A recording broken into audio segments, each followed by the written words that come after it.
Hey, what's up, everybody? This is Pedro here. Wanting to hop on here just to give a few tips or some learning experiences that I have regarding deal making, the side of investments.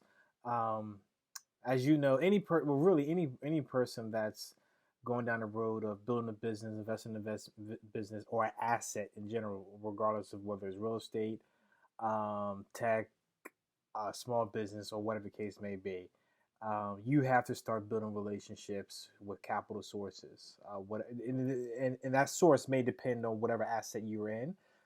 Tech is different than real estate. Real estate is different than a business. But so, for example, today I just got off a call with another guy, and it had multiple sources, by the way, too.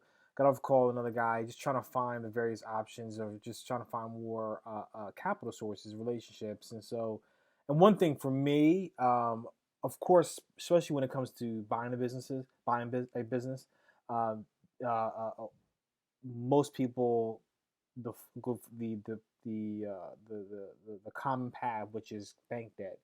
And there's not necessarily anything wrong with that. Not saying that is the good or bad path, but at least if you know there's other options, you can leverage those, right? Because if you go down a bank, they're going to ask for everything: personal guarantees, collateral, um, personal credit, and if everything is good on your end on that part, and it's a business you really want to commit to, that is perfectly fine. Especially if they approve, because you probably get some amazing terms with that.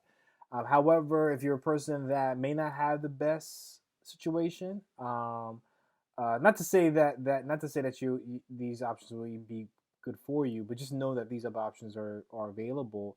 And this one broker that I just connected with, he basically connects people to capital sources. But when I first talked to him, he was telling me a lot of the common paths, which I was telling him off the bat, I don't want any of that. Um, and so he did say that he has connections to private lenders, that he call them private investors, kind of all the same thing. But basically, they give. So some of the basic terms. This is why it's good to start asking questions, building these relationships now, so that way you know what they're looking for. And that's the same thing, regardless if you're going for a venture capitalist, angel investor, a financer, a debt financer, whoever. Just ask the question, figure out what the criteria. What do they give money to? What are the things that make them say no? And what are the things that make them say yes?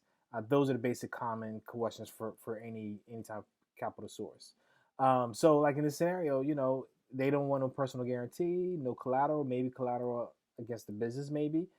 This is if you're planning to buy a business. Um, no personal guarantee, no collateral. The interest rate might be a minimum of 8%, so it's going to be on a higher end. Um, and they do want 15% down, and they want to see that in some kind of cash account. So even if it's not you, you have secured capital from maybe some other investors, but they do want to see that 15% down, and then they're going to do some full analysis on you. But my point of sharing this is that there's a lot of ways, to get something done. You don't have to just limit your path, limit. You don't have to say, oh, I can't do this because A, B, C, and D. There's a lot of different ways. You just have to keep asking questions, keep moving forward.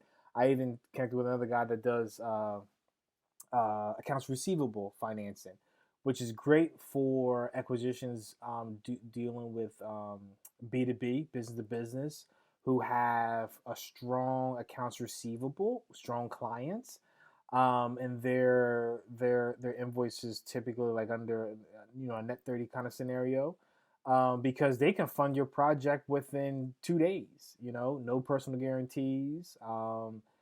And I think they said up to 80% of their accounts receivable. But there's some other criteria too, such as the business has to be generating, 100 grand a month, et cetera, et cetera. But my point is just sharing that there are a lot of different options out there, and part of deal making is beginning to go down, start meeting even equity investors, start building relationships with all these sources of capital. You want to start building those relationships, because you need to let people know what you're doing, and so when the time comes, you have opportunity. um, it won't be a surprise. They'll work with you and close that deal. All right, peace.